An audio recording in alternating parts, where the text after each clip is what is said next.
ఇది 15 లక్షల రూపాయలు దేశ ప్రజలకు, అందులో ఇంక్లూడింగ్ తెలంగాణతో సహా ప్రతి పేదవాడికి 15 లక్షల రూపాయలు నల్లధనాన్ని తీసుకొచ్చి వేస్తా అన్న వాస్తవమే కదా. ఇది మీరు అవునంటారా కాదండి? నేను ఈ మొక్క చాలా రీసెర్చ్ చేసి ఎతికా, ఎక్కడ ఆన్ రికార్డ్ బయట అయితే దొరకట్లేదు, ఎక్కడ మేనిఫెస్టోలో పెట్టలేదు. మీరు ఎట్లయితే తులం బంగారం మేనిఫెస్టోలో పెట్టకుండా క్యాంపెయిన్లో చెప్పారు, బీజేపీ నాయకులు పెద్ద ఎత్తున క్యాంపెయిన్ చేశారు. ఆ రోజుల్లో కాంగ్రెస్ నాయకులు అవినీతి కనుక డబ్బు బయట తీస్తే అకౌంట్కి 15 లక్షల రూపాయలు వస్తాయి అని అన్నారు. ఈ బేసిస్లోనే అందరికీ జన్ధన్ అకౌంట్లు, జీరో అకౌంట్లు ఇవన్నీ కూడా స్టార్ట్ అయినాయి. అప్పుడు అందరూ అకౌంట్లో డబ్బులు వేస్తారు అనుకున్నారు, కానీ అది వాస్తవానికి పడలేదు.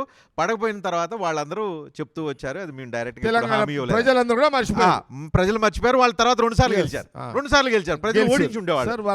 ప్రజలు కనుక పూర్తిగా కన్విన్స్ అయి ఉంటారు. బీజేపీకి దేశ రాజకీయాల్లో ప్రజలు మర్చిపోయారు, ఇక 15 లక్షలు మర్చిపోయారు. ఇది వాస్తవం. ఇది దేశ రాజకీయాలు మాత్రం మర్చిపోకండి.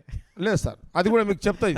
ఎందుకంటే ఈరోజు టీవీ9లో మా శీలాన్ని శంకించే ప్రతిపక్షాలకు, వీళ్ళ ప్రశ్నలకు మమ్మల్ని తప్పుగా అవకాశం ఇచ్చే ప్రజలకు మీ టీవీ9 ద్వారా మాకు టైం కేటాయించండి.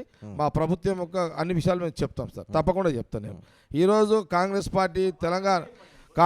పార్టీ వర్కింగ్ ప్రెసిడెంట్గా నేను చెప్పే మాట మా ముఖ్యమంత్రి ఉంటుండు, మా క్యాబినెట్ మినిస్టర్లు ఉంటుండు, రాహుల్ గాంధీ చెప్పిన మాటలే రిమైండ్ చేస్తున్నా సార్.